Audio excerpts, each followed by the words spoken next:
Thank you. As Angie mentioned, my name is Kelly Bailey. I'm a designer at Oracle, and I've worked for both as a product designer as well as a design consultant at small companies as well as bigger ones. Today I'm going to talk about some of my experiences working and traveling in Nigeria. So about a year and a half ago, we had the opportunity to do a project in Nigeria. I was working for a new product design and development team where we were focusing on targeting an emerging market there. The project, we kind of split our research up into 3 different phases. I can't talk about specifics of the project because of NDAs, but for this presentation, it's not important. But the first time we went to Nigeria was to do discovery research. So all we did there was let's immerse ourselves in the culture and really understand what these people are like. What is it like to be a female market trader in Nigeria? We went back the second time then, took all of our information from that we learned while being on the ground. We came up with a ton of concepts and went back to Nigeria to test the concepts. And then finally, we went a third time to validate the final concept that we came up with. So the presentation today is going to be kind of a combination of all of them. I actually grew up in Hong Kong, and so have spent my childhood oh, yay. I spent a lot of my childhood as well as my adulthood traveling. I'm super fortunate. And so usually when I travel, actually a lot of people are like, where in the world? A lot of my friends from, my parents are in Ohio, so a lot of my friends in Ohio are like, where in the world is Kelly? And I love traveling, so usually it's great. But I have to admit, when we went to Nigeria, I was feeling a little more like this. I mean, the amount of shots we had to get alone for Nigeria, and then we had to take malaria pills. I don't know if anybody's taken them, but you have crazy, crazy dreams, so we could discuss our crazy dreams later.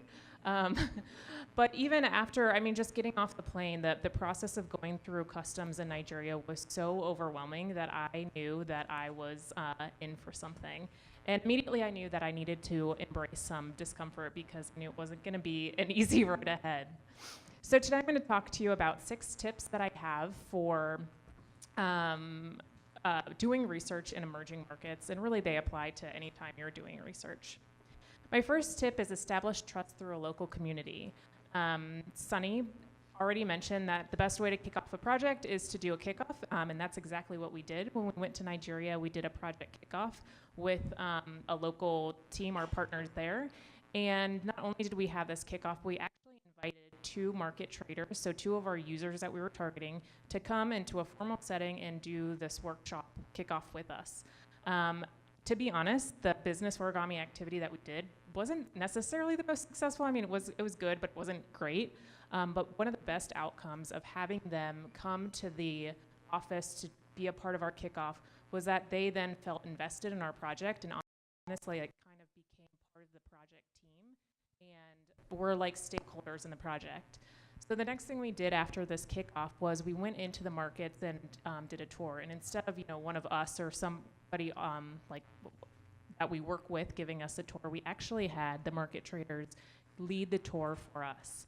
So this was an invaluable experience because we got to see the market from their perspective. We got to see where their favorite spice shop was, or where they buy their fish from, or who their friends are. They really showed us the community from their perspective, and we got to understand the nuances of the different microclimates within these markets.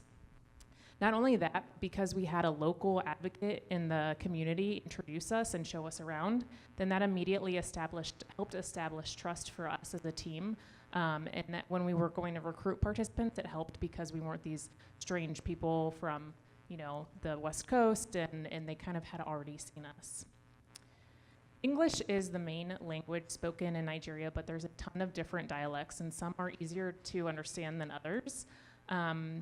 And so what we did was, before we partnered with some local translators, and before we went out on each trip, we would send them our prototypes, we would send them copies of our discussion guides and say, hey, just take a look at this. Like, does this make sense? We don't want to do anything certainly that would be offensive, but also we want to make sure that the language makes sense. So it's really important to be sensitive to these different nuances in language, potato, if you will. This awkward picture of me here, this woman right here, Jennifer, is actually one of the translators that we worked with, and Speaking of discomfort, as researchers, oftentimes we like to be in control of the situation. We want to run the interviews because we want to make sure that questions are being asked correctly, and we want to make sure we're not asking leading questions. In this case, I and the rest of the team had to hand over the steering wheel, if you will, and let the local translators lead the interviews, because we found that the participants were a lot more receptive and felt a lot more comfortable when it was a local Nigerian leading the questions and the conversations rather than a foreigner. My second tip is to make it easy to participate. So I'd like to see a quick show of hands here. Who has ever done research in an environment or like usability testing in an environment that looks something like this? Or would imagine it to look something like this, if you can see my slide. Okay, a good handful. So I've done a lot of research in this, like a beautiful facility with a two-way mirror, snacks, air conditioned, the whole room is soundproof, or like, not soundproof, but all like the AV equipment is set up and everything's ready to go. You just show up, you do your research, it's great, yeehaw, let's go. Well, in Nigeria, there are facilities like this, but unfortunately, the markets that we were trying to target, because traffic is so severely bad, it would take our participants 1 to 2 hours to get to a facility like this for us to do our usability testing. And it's just, as a small business owner in any country, you don't want to be away from your shop for that long, because that means you're not making revenue. So we couldn't ask participants to drive, a total of 4 hours round trip to do an hour study with us. So instead, we kind of had to get creative, and we found this is a warehouse within one of the markets that we did research at. So literally, they're selling tomato cans or juice. So I guess they didn't have the nice snacks. They didn't have air conditioning. The entire back of the warehouse was like not used and just dirty. It was certainly not the formal setting that we have done research in before. So it certainly brought new meaning to literally rolling up your sleeves and dying in. And again, this was not the most comfortable environment. Typically when doing user research, it's important to, or if you can, like ideally we would have done discovery research in the participants' shops or the environment where they work or live, but because some of their stores are so small and the markets are so hustle bustle, they're loud, people are yelling, there's cars honking, they're super busy, it's just not a good environment to do that. So what we did to make sure we saw their environment that they worked in was, after we did the interview in a formal-ish setting like this, where it was a little bit more intimate, we would then go to their place of work, spend a few minutes with them and say, hey, you mentioned this in your interview, can you show me where you keep that, or where do you put that, or why do you keep it here? So we were able to get that perspective. We also did just really quick interceptions, so that way we could visit people in a lot of different markets. Here is a picture of me. This is literally off the side of a highway in a gas station, and I spoke to this gentleman. Actually, one of my colleagues that was there with me is here tonight, and just like literally like jump out of the car, run, do the research, get the information as quickly as you can, because it's hot, it's loud, it's uncomfortable, but kind of got to do what you got to do.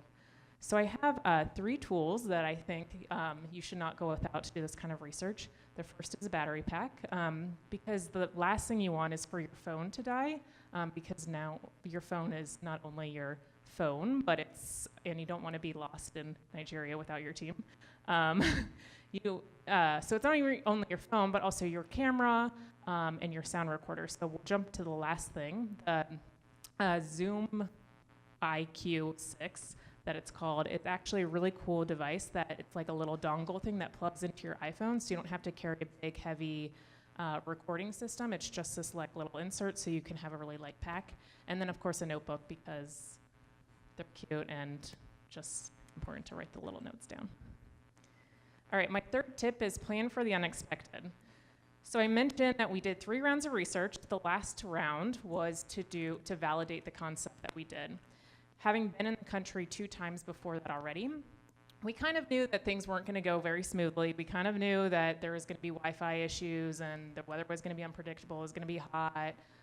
We kind of knew what we were getting into, but We only had 5 days on the ground, and it was super important for us to get the information that we needed to validate this concept so we could say, let's go ahead and move forward with this idea or not. So 5 days, and you know, we knew the stakes. So what we did was we planned for a plan, for a plan, for a plan, for a plan. I'm not kidding, like 8 a.m. meetings all the time, nonstop, like, okay, well, what if this goes wrong? Like, we need, like, or what if this goes wrong? Or what if we do if this? Like, we had everything pinned down to a T. I think you guys can see where this is going. After we had 5 days on the ground, as I mentioned, after day one, after day one, our intent was to have 30 participants onboarded with the app and up and running. At the end of day 2, we had 3 participants with the app on their phone. Just because of connectivity issues, they didn't have Google Play. A lot of participants said they had smartphones, but smartphone actually isn't what we think of smartphone. They don't have data. I mean, just like everything could possibly go wrong that went wrong, that we even knew was gonna go wrong and it still went wrong. In this case, this is us trying to get the app on to an individual's phone. In the market, it of course didn't work. So one of the 3 people at the end of day 2 that we had the app working on our phone, because we coded, or our creative technologist coded the app in such a short period of time, he didn't account for all of the variabilities in Android phones. And so, like, the continue button here was hidden. So one of our 3 participants with the actual app on their phone couldn't even participate. So literally, so day 2 out of 5, and we go back to the hotel, and I'm like, maybe using stronger words than this, but not feeling so great about things. And we kind of had some options at this point, like, okay, well, we could just, you know, fly back home. Like, things are not going well. We can't move forward with the research. We can fly back home and like throw our hands up in the air, call it quits, or we can come up with a new plan. So we kind of embraced the discomfort, and we came up with a completely new plan. That night, we put together a new discussion guide. And what we did was, instead of relying on their phones, we just created a simulated experience, like kind of like a pop-up shop where it was much more controlled. We gave them our phones with the apps already downloaded on it for them to use, and just kind of like Wizard of Oz and walk them through the whole experience rather than them doing it on their own. Obviously, this wasn't ideal, but what this did allow us to do was get the data we needed to validate the concept that we were going after. My 4th tip is immerse yourself in the culture. One of my biggest pet peeves is when I hear about people who have the opportunity to travel abroad, and they're like, I have no clue what London's like. Like, I never really left the hotel, or the work, or, you know, the office, but there was a nice shower, or like, you have to be kidding me. I mean, I think it's so important to spend as much time as you can in the environment, go out to dinner, try the local food, because that's where you really get to understand their lifestyle, their culture. Like, where do they work out? Where do they go to eat? What type of food do they eat? Who do they eat with? What times do they eat? These like little nuanced questions lead to bigger questions that might actually relate to your research or not, but regardless, they're gonna help you understand the culture and the environment a lot better. 5th tip, research the value of money. Money is always a weird thing to talk about. In Nigeria, the naira is completely inflated compared to the US dollar. Not only is it completely inflated, but it's also, the currency is really unstable, so it fluctuates quite a bit. And so, you know, like, we would go to an ATM and you can only pull out certain amounts of money at a time, and then you just have these wads of cash, super awkward. But that's not the only problem with money. Let's take, for example, $2. In San Francisco, you could maybe with $2 buy 2 bottles of water, or some places you could buy 1 bottle of water for $10, depending on where you go. But let's just assume we're going to a cheaper place in San Francisco and you can buy $2 or 2 bottles of water with $2. That same $2 in Nigeria, or in Lagos, Nigeria, where we studied, would buy you 10 bottles of water. So you can just imagine the inflation. The reason that this is important for research is because when you're offering participants stipends or compensation for their time, you need to be really careful and really understand how much money you're giving them, so you're not overinflating their economy or undervaluing their time. My last tip for you is a little tougher one. So this one is about empathy, show empathy. And this is really a good reminder for anywhere you go, but you just never understand what somebody's circumstances like until you're there. So one of the interviews that I did was with a woman. I'm not gonna show a picture of her intentionally, but in the middle of going through the discussion guide, she started to cry. And I'm like, I don't do well with tears in general, and I'm like, okay.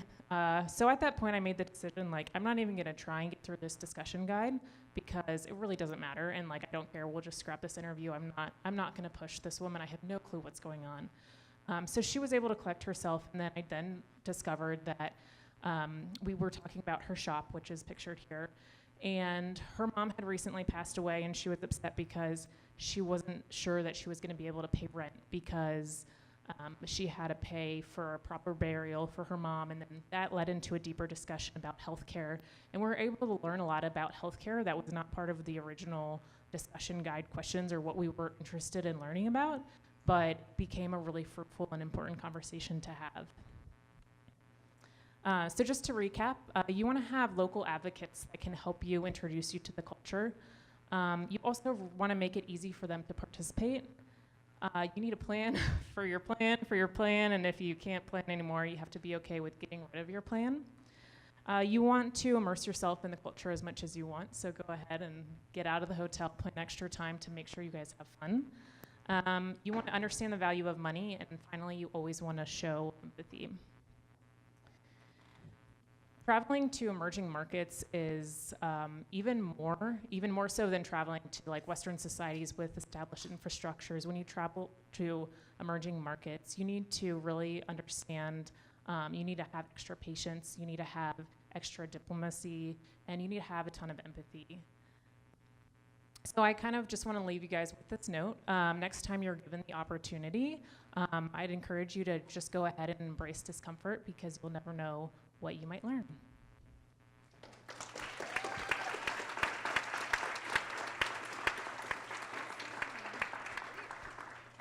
Thank you. I have a question about what happens when you return. So what is it that you do with the empathy? And then what is the role of advocacy for a researcher? Thank you.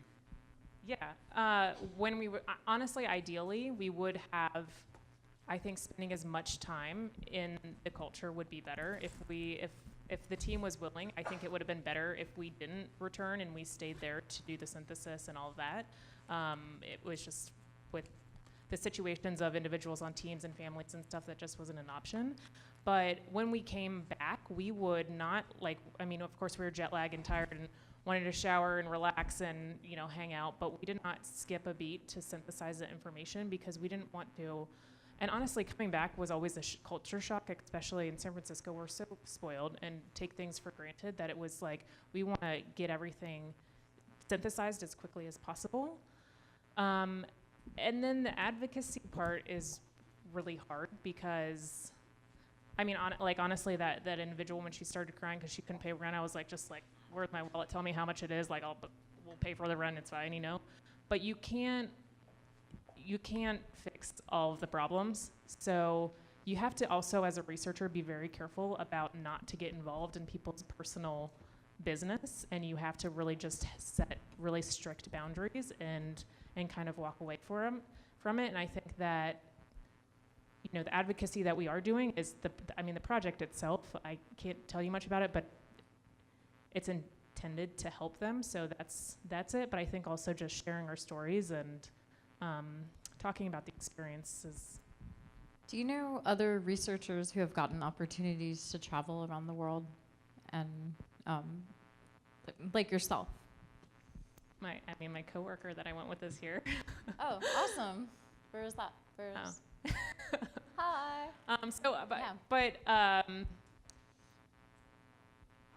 So before this project at a company that I work for, before that, I worked at IBM and I was a consultant at IBM, and I traveled literally all over the world, not specifically to do research, but to do workshops and things like that. But I would say that more agencies afford those opportunities, but sometimes larger companies who have the budgets allow you to. I obviously love it, but it is hard. I mean, you kind of sometimes have to advocate for this is really important, we need to do this, and then validate why you need to be there to do it. Yeah, that makes sense. Because a couple of years ago, we had Julia Melton she worked at IDEO at the time. Now she's at the New York Times. But she brought her team at IDEO to Japan just to explore the paper because she was creating a project for Windows. And she wanted to figure out like what kind of paper they could use. It's just, it's kind of like the design thinking type of method, but this is different. This is you guys are actually investigating how they'll use your product, and it's an entirely different landscape. But I just wonder, how many of you guys have gotten the chance to travel around the world for research, or for even for UX or for any kind of project? There's quite a few, yeah. And you guys, do you work at corporations or companies, or yeah? You're like all quiet. Okay, well. Anyway, thank you so much, Kelly. We love your talk, and thank you. Nice work.